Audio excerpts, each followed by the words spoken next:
Bayangkan sebuah alam semesta yang begitu luas hingga pikiran kita tak mampu menangkap ujungnya. Miliaran galaksi, triliunan bintang, dan jumlah planet yang bahkan tak bisa kita hitung satu persatu. Di tengah lautan kosmik yang tak terhingga itu, hanya ada satu titik kecil yang menampung manusia, bumi.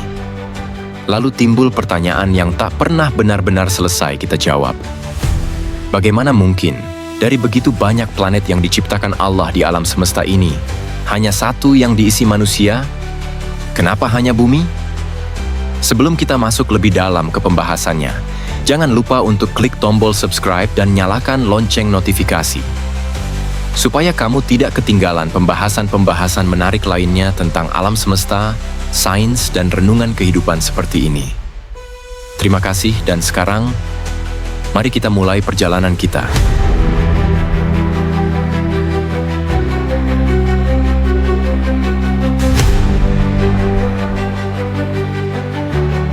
Ketika kita menatap langit malam, apa yang sebenarnya kita lihat?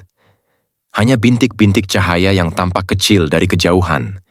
Namun di balik titik-titik cahaya itu, tersembunyi struktur kosmik yang begitu besar hingga melampaui bayangan kita. Ilmuwan memperkirakan bahwa alam semesta memiliki lebih dari 2 triliun galaksi, dan setiap galaksi bisa mengandung ratusan miliar bintang. Bahkan jika hanya 1% dari bintang-bintang itu memiliki planet, jumlah planet di alam semesta tetap berada pada angka yang secara manusia mustahil untuk dibayangkan.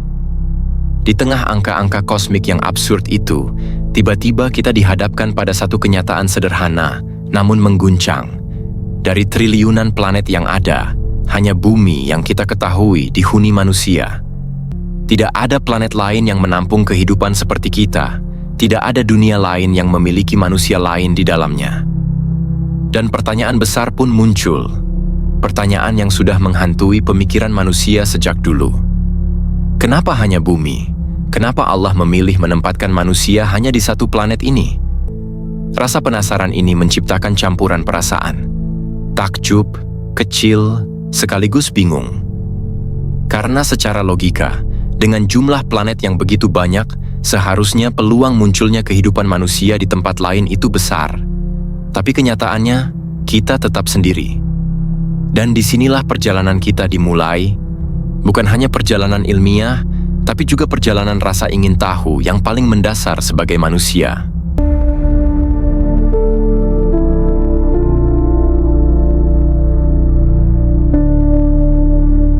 Jika kita menganggap bumi sebagai planet yang biasa saja, itu karena kita tinggal di dalamnya. Tapi ketika para ilmuwan mulai membandingkan bumi dengan jutaan planet lain yang sudah ditemukan, satu hal menjadi jelas. Bumi adalah anomali. Planet yang tidak wajar.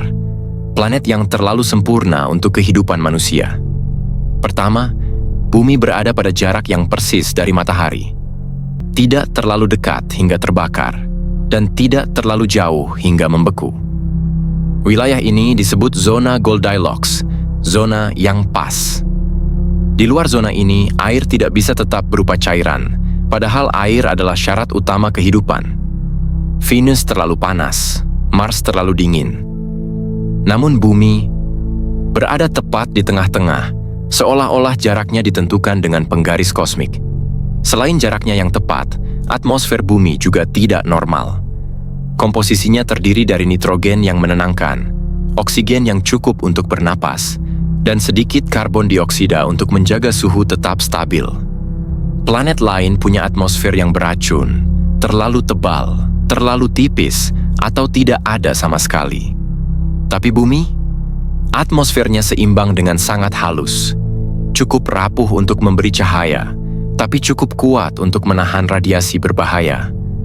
Lalu ada air, elemen yang menjadi dasar semua kehidupan. Bumi memiliki air dalam jumlah yang luar biasa, menutupi sekitar 70% permukaannya. Dan bukan sekadar ada, air di bumi berada dalam bentuk yang stabil. Di planet lain, air selalu menguap, membeku, hilang ke angkasa, atau terkunci di bawah permukaan. Namun di bumi, air mengalir, menguap, turun sebagai hujan, menghidupi kehidupan dalam siklus yang sempurna. Tidak hanya itu, Bumi juga dilindungi oleh medan magnet yang sangat kuat, hasil dari inti planet yang cair dan aktif. Medan magnet ini menjadi perisai yang melindungi kita dari angin matahari dan radiasi mematikan. Tanpa perisai ini, atmosfer kita akan terkikis seperti yang terjadi di Mars, membuat bumi tidak lebih dari gurun mati. Dan satu hal lagi, ukuran bumi pun aneh. Jika bumi lebih kecil sedikit saja, atmosfernya akan hilang. Jika lebih besar sedikit, gravitasi akan menekan atmosfer hingga menjadi terlalu tebal untuk manusia. Tapi ukuran bumi berada pada titik yang lagi-lagi pas. Semua keanehan ini membuat para ilmuwan menyebut bumi sebagai contoh utama dari konsep rare earth. Gagasan bahwa kehidupan kompleks mungkin terlalu langka karena semua unsur yang diperlukan begitu spesifik, begitu halus, dan begitu tidak mungkin terjadi secara acak. Bahkan beberapa ilmuwan menyebut fenomena ini sebagai fine-tuning, penyetelan halus dalam skala kosmik yang membuat bumi tampak seperti sengaja dirancang. Dan disinilah muncul keheranan besar. Dari sekian banyak planet di alam semesta, kenapa hanya satu yang memiliki kondisi seperti ini? Apa artinya ketika hanya satu planet yang begitu ditata dengan rapi? Mengapa hanya bumi yang mampu menampung manusia? Pertanyaan-pertanyaan inilah yang membawa kita ke segmen berikutnya.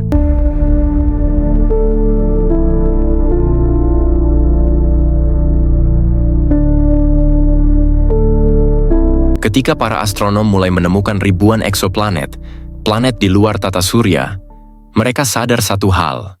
Ternyata banyak sekali planet yang secara teori bisa mirip dengan bumi. Ada yang ukurannya hampir sama. Ada yang berada di zona suhu yang memungkinkan air cair, dan ada yang mengorbit bintang yang tidak terlalu ganas. Dari sudut pandang sains, ini membuka kemungkinan bahwa kehidupan mungkin tidak hanya ada di sini. Tapi di sisi lain, ada pertanyaan besar yang terkenal dengan nama paradoks Fermi. Kalau kehidupan di luar bumi itu mungkin, bahkan banyak planet mendukungnya, kenapa sampai sekarang kita belum menemukan siapapun? Tidak ada sinyal. Tidak ada bukti teknologi, tidak ada tanda-tanda peradaban lain. Ada beberapa penjelasan ilmiah untuk diamnya alam semesta ini. Mungkin kehidupan memang sangat langka, mungkin peradaban lain terlalu jauh sehingga sinyalnya belum mencapai kita. Mungkin kita belum punya teknologi yang cukup sensitif untuk mendeteksinya. Atau bisa juga, peradaban lain tidak bertahan cukup lama untuk meninggalkan jejak yang bisa kita lihat. Jadi secara sains, kemungkinan kehidupan lain itu terbuka, tapi sampai sekarang, bukti yang jelas belum ditemukan. Kita masih berada dalam fase mencari, sambil terus menunggu apakah semesta memberi jawaban.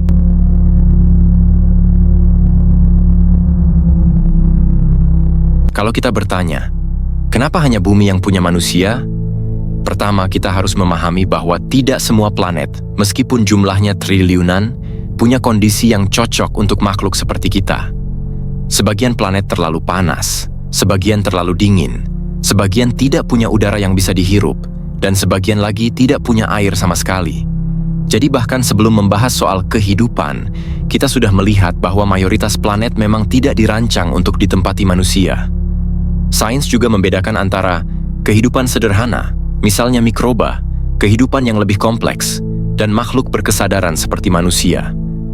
Bumi adalah salah satu dari sedikit tempat di alam semesta yang punya kombinasi lengkap. Lingkungan stabil, air melimpah, atmosfer aman, dan kondisi yang cocok bagi kehidupan yang tinggi tingkatnya.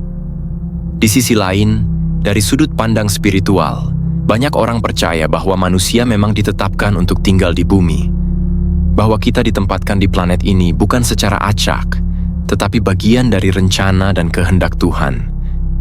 Planet lain tidak diisi manusia bukan karena kekurangan planet, tetapi karena tempat manusia untuk hidup, berkembang, dan menjalankan tugasnya memang bumi. Jadi alasannya sederhana, planet lain tidak sesuai untuk manusia, dan manusia memang ditetapkan untuk hidup di bumi. Gabungan antara kondisi ilmiah dan makna spiritual inilah yang membuat kita tidak menemukan manusia di tempat lain. Ketika kita menyadari bahwa manusia mungkin satu-satunya makhluk berkesadaran di alam semesta yang sangat luas, muncul pertanyaan yang lebih dalam. Apa artinya semua ini? Filosofi melihat kesendirian bukan sebagai sesuatu yang menakutkan, tetapi sebagai sesuatu yang justru memberi nilai pada keberadaan manusia. Ada pemikiran yang mengatakan bahwa kesadaran itu sangat langka. Bukan hanya bisa hidup, tapi bisa berpikir, memilih, merasakan, menciptakan, dan merenungi keberadaan sendiri. Dan kalau hal seperti itu hanya ada di satu planet kecil bernama Bumi, maka keberadaan manusia menjadi sangat berarti. Filsafat juga mengajak kita berpikir bahwa mungkin saja kita bukan makhluk yang ketinggalan, tapi justru makhluk yang ditugaskan. Bahwa kesendirian kita sementara ini bukan tanda bahwa kita sendirian selamanya, tapi kesempatan untuk memahami tempat kita di alam semesta dan bertanggung jawab menjaga kehidupan di planet ini. Kesendirian manusia di kosmos bisa dilihat bukan sebagai kekurangan, tapi sebagai pengingat bahwa kehidupan ini istimewa dan kita punya peran yang mungkin lebih besar daripada yang kita bayangkan.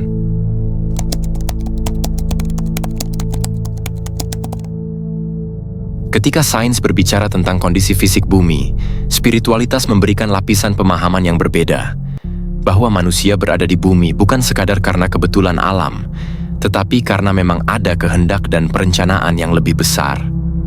Hampir semua tradisi spiritual, dari timur sampai barat, memiliki gagasan bahwa manusia ditempatkan di bumi secara sengaja. Dalam cara pandang ini, bumi bukan salah satu planet acak yang kebetulan cocok, melainkan planet yang ditetapkan sebagai tempat tinggal manusia. Alam semesta boleh luas, tetapi tempat manusia diberi akal, kesadaran, dan kehidupan tetap satu: bumi. Banyak orang melihat bahwa terlalu banyak ketepatan dalam kondisi bumi. Jaraknya pas dari matahari, suhunya stabil, udara bisa dihirup, air tersedia melimpah, bulan menstabilkan iklim, medan magnet melindungi dari radiasi.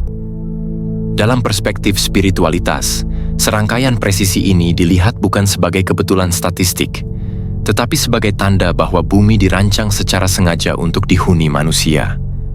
Kenapa manusia tidak ditempatkan di planet lain? Penjelasan spiritualnya sederhana. Karena tugas, amanah, dan perjalanan manusia memang dimulai di satu tempat: bumi. Planet lain tidak dihuni manusia bukan karena tidak ada ruang, tetapi karena memang bukan tempat manusia menjalankan kehidupan. Sebagian keyakinan bahkan menyebutkan bahwa bumi adalah tempat ujian, tempat pembelajaran, atau tempat dimulainya sejarah manusia. Artinya, manusia tidak lahir di planet lain bukan karena keterbatasan teknologi atau kondisi planet, tetapi karena memang bukan bagian dari rencana penciptaan. Spiritualitas tidak menolak sains, keduanya saling melengkapi. Sains menjelaskan bagaimana bumi bisa mendukung kehidupan. Spiritualitas menjelaskan mengapa manusia ditempatkan di sini. Keduanya tidak perlu saling bertentangan.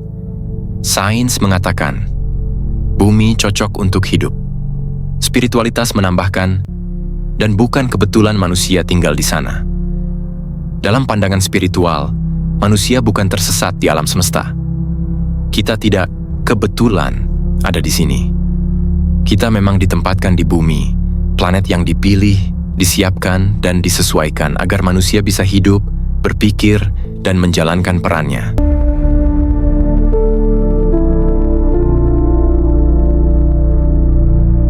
Gagasan manusia hidup di planet lain sering muncul dalam film dan impian futuristik, dan sekarang pun sains mulai menanggapinya dengan lebih serius.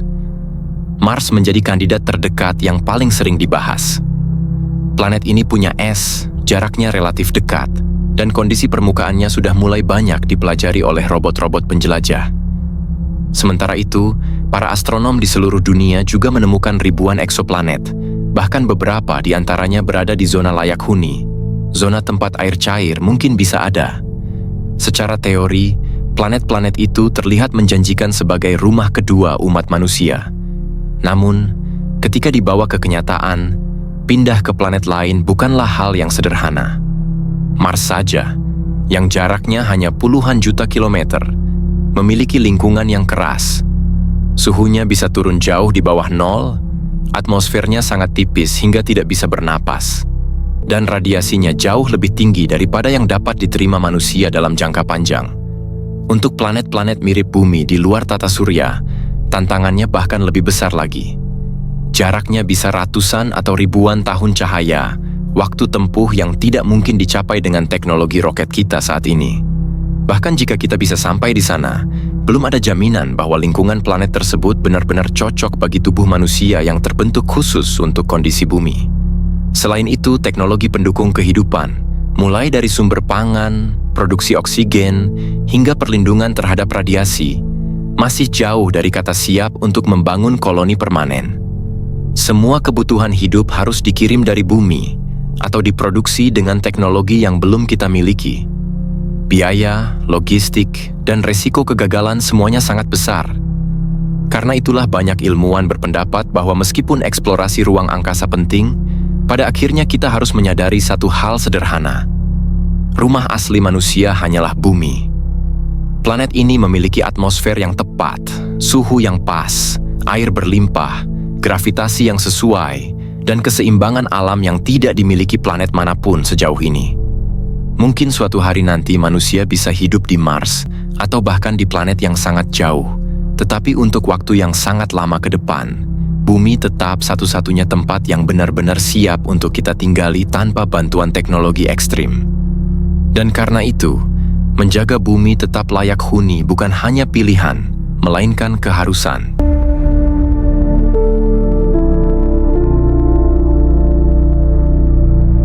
Setelah melihat semua penjelasan ilmiah, keunikan Bumi, pencarian kehidupan di luar sana, sampai kemungkinan masa depan manusia, kita kembali pada pertanyaan yang sejak awal mengganggu kepala kita. Apakah hanya Bumi yang punya manusia? Sampai hari ini, dengan semua teknologi yang kita miliki, jawabannya memang ya. Tidak ada satupun bukti yang menunjukkan bahwa ada manusia atau makhluk berkesadaran tinggi lain yang hidup di planet manapun selain Bumi. Seluruh pengetahuan manusia, dari teleskop terbesar, data eksoplanet, gelombang radio, sampai misi luar angkasa, belum menemukan tanda kehidupan cerdas di luar sana. Namun jawabannya itu tidak serta-merta berarti final atau mutlak. Alam semesta sangatlah besar, hingga batasnya pun tidak sepenuhnya kita mengerti. Ada galaksi yang belum pernah kita lihat, ada bintang yang cahayanya belum sempat mencapai kita, dan ada planet yang baru akan ditemukan ratusan tahun mendatang.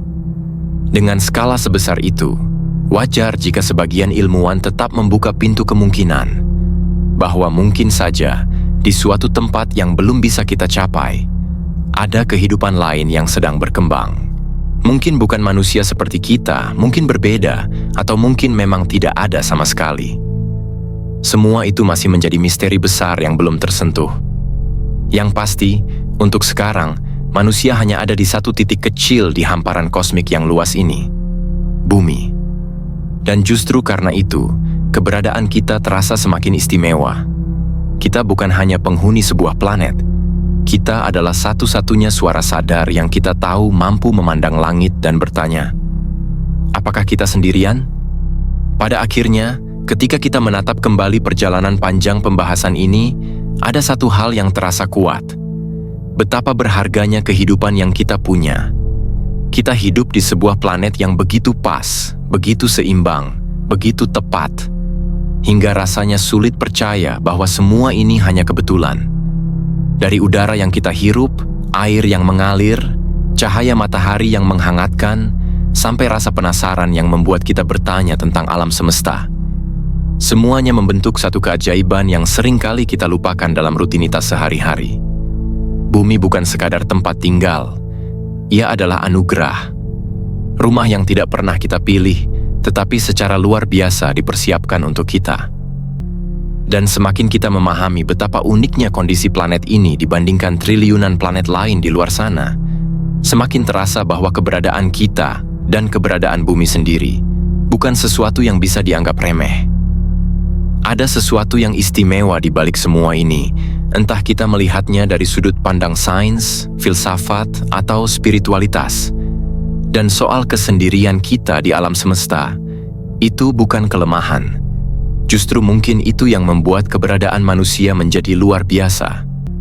Karena hanya makhluk yang mampu berpikir, merasa, dan merenungkan dirinya sendiri yang bisa melihat langit malam, lalu bertanya, "Mengapa kita di sini?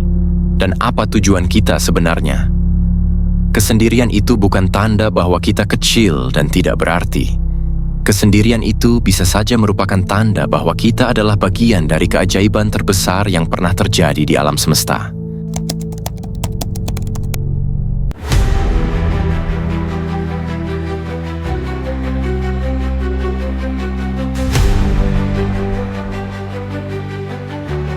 Pada akhirnya, pertanyaan sederhana tentang kenapa hanya bumi yang dihuni manusia membawa kita pada perjalanan besar, mulai dari struktur alam semesta hingga makna keberadaan kita sendiri.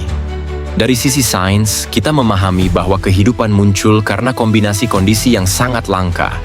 Begitu langka hingga sejauh pengamatan manusia, baru bumi yang memilikinya. Dari jarak planet terhadap matahari, atmosfer yang tepat, keberadaan air, medan magnet, sampai kestabilan lingkungannya, semuanya membentuk satu rangkaian yang hampir mustahil terjadi secara bersamaan di tempat lain. Namun ilmu pengetahuan juga mengingatkan kita bahwa semesta ini terlalu luas untuk disimpulkan dengan cepat. Ada triliunan planet lain di luar sana yang belum sempat dijelajahi. Beberapa sudah ditemukan memiliki kemiripan dengan bumi, dan peluang kehidupan, sekecil apapun, tetap terbuka. Tetapi sampai saat ini, bukti nyata tentang kehidupan lain, terutama kehidupan cerdas seperti manusia, belum pernah ditemukan. Jadi untuk sementara, bumi tetap menjadi satu-satunya panggung yang kita tahu digunakan untuk kehidupan manusia.